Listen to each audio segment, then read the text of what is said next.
Praise Lord pastor जी। जय यीशु। Pastor जी, आपने हमें प्रार्थना के बारे में आप हमें लगातार जो शिक्षा दे रहे हैं, हम अच्छा प्रार्थना कर रहे हैं, हमारे जीवन में आत्मिकता में बढ़ रहे हैं, लेकिन हमें प्रार्थना किस तरह कैसे करना है आपने हमें अच्छी शिक्षा दी है, लेकिन हम किसको हम फॉलो करके प्रार्थना कर सकते हैं हमारे जीवन में, हमें थोड़ा आप अगुवाई करें।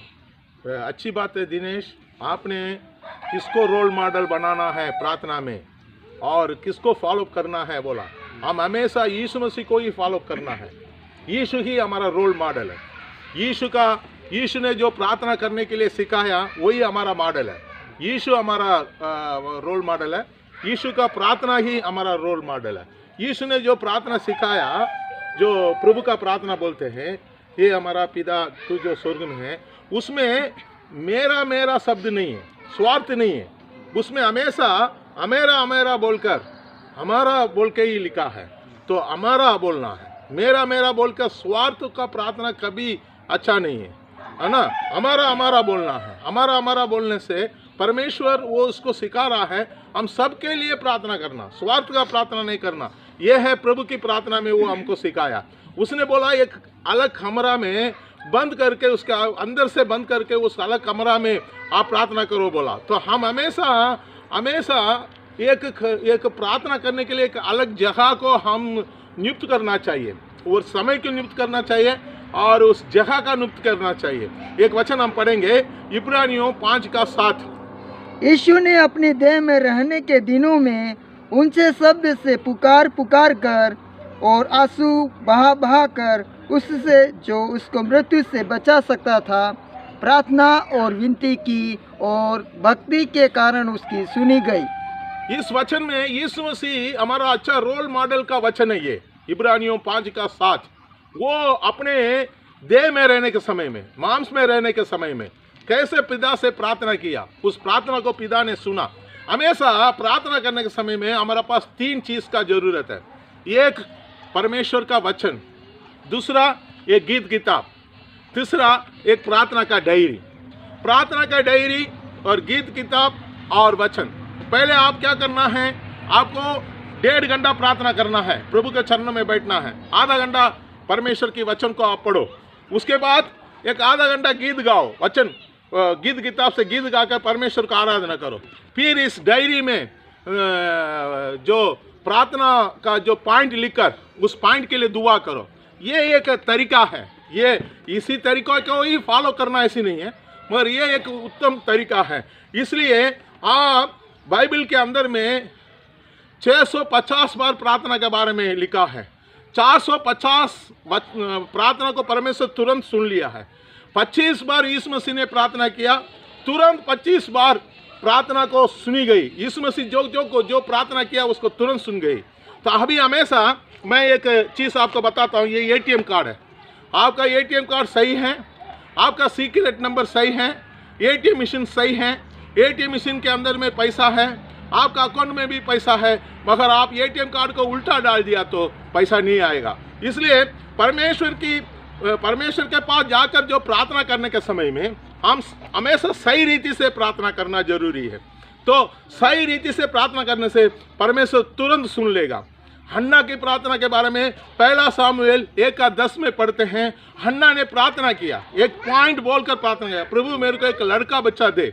परमेश्वर ने उसको केवल एक लड़का बच्चा नहीं दिया, कारण वो ये लड़का बच्चा देने से मैं उसको वापस दे दूंगा बोला। इस वजह से क्या किया है, उसको दोबारा 5 बच्चे परमेश्वर ने दिया। उसने 1 मांगा, परमेश्वर ने 6 बच्चा दिया है। सुलेमान प्रार्थना करने के समय में उस प्रार्थना को सुनकर उसका जवाब दिया, और प्रार्थना जो विषय को प्रार्थना किया उसको जवाब दिया।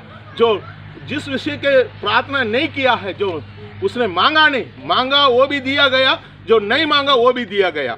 दानियल प्रार्थना करने के समय के पहले ही परमेश्वर का जवाब आ गया। तो स्वर्गदूत बोलता है आप प्रार्थना करने के पहले ही हम आपको जवाब को लेके आया बोलकर। याबेस के प्रार्थना के बारे में हम देखते हैं। याबेस के प्रार्थना हमारे लिए एक अच्छा मॉडल है, अच्छा एक नमूना है। वो नमूना ये है, पहला इतिहास 4:10 में लिखा है, एक ही वचन में उसने अपने याबेस प्रार्थना किया।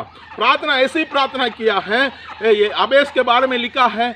पहला इतिहास 55 में लिखा है, वो याबेस का नाम पर एक एक एक एक जगह को नाम याबेस का नाम रखा गया। या पहला इतिहास 4:9 में लिखा है, याबेस अपने भाई लोगों के बीच में बहुत प्रबल है। मगर याबेस के बारे में याबेस का अर्थ क्या मालूम?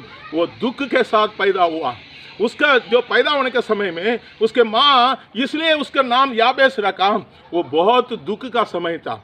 हमेशा परमेश्वर हमारा जीवन में दुख को इसलिए अनुमति देता है, हमारा दिल टूटा हुआ हो, हमारा जीवन टूटा हुआ हो, हम बहुत दुख में हैं, तो परमेश्वर के पास हम जो प्रार्थना करते हैं वो दुख का समय को परमेश्वर ने उसको स्वीकार कर लेता है। इसलिए हम घमंड को छोड़ देना है, नम्रता को अपनाना है। हम टूटा हुआ जीवन, टूटा हुआ एक पात्र को परमेश्वर इस्तेमाल करता। मेरे प्रिय लोग, उसने क्या पॉइंट, एक ही वचन के अंदर 4 पॉइंट बोला। परमेश्वर मुझे आशीष दे, परमेश्वर मेरा सीमा को बढ़ा दे, परमेश्वर का हाथ मेरे ऊपर होना चाहिए, सारे बुराई से मेरे को बचा के रखना चाहिए। उसने 4 पॉइंट बोला। वो चारों पॉइंट तुरंत उस वचन में लिखा है, वो जो मांगा परमेश्वर उसको तुरंत जवाब दिया। तो वचन में क्या लिखा है? भजन संहिता 65:2 में, प्रार्थना सुनने वाले सारे प्राणी आपके पास आएंगे, प्रार्थना करेंगे, आप उसको सुनकर जवाब देता है। ये याबेस का प्रार्थना को परमेश्वर तुरंत जवाब दिया। यीशु मसीह जो प्रार्थना किया वो तुरंत जवाब आया। दानियल ने प्रार्थना किया, वो तुरंत जवाब आया। सुलेमान ने प्रार्थना किया, तुरंत जवाब आया। हन्ना ने प्रार्थना किया, वो जो जवाब आया, वो जो प्रार्थना किया उससे भी बढ़कर उसको परमेश्वर ने दिया। इसलिए मेरे को एक वचन याद आता है, इब्रानी में 3:20 में यह याद आता है, परमेश्वर ऐसे सामर्थ्य है, हमारा बिंदी, हमारा सोच से भी बढ़कर हमको देने वाला सामर्थ्यशाली परमेश्वर। वो परमेश्वर आपका प्रार्थना भी सुनेगा, मेरा प्रार्थना भी सुनेगा, ये सुनने वाला का प्रार्थना भी सुनेगा। God bless you. ठीक है पास्टर जी, आपने हमें प्रार्थना के बारे में अच्छी शिक्षा दी और हम यीशु मसीह को फॉलो करना है। यीशु मसीह के साथ हम चल करके हम आत्मिक जीवन बढ़ेंगे, हमारे लिए अच्छा होगा। यीशु ने प्रार्थनाएं की है तो हम भी यीशु को फॉलो करते हुए हमारे ज़िंदगी में हम आगे बढ़ेंगे तो हम आत्मिकता में बढ़ सकते हैं। ये आपने हमें शिक्षा अच्छी दी, हमारे लिए लाभदायक होगा। Thank you. तो आप बाइबल को पढ़िए और जहाँ जहाँ पवित्र लोग ने प्रार्थना किया, उस प्रार्थना के अंदर में किस रीति से प्रार्थना किया उसको आप फॉलो करिए। परमेश्वर जरूर आपका प्रार्थना को सुनकर बड़ा बड़ा कार्य करेगा। may God bless you।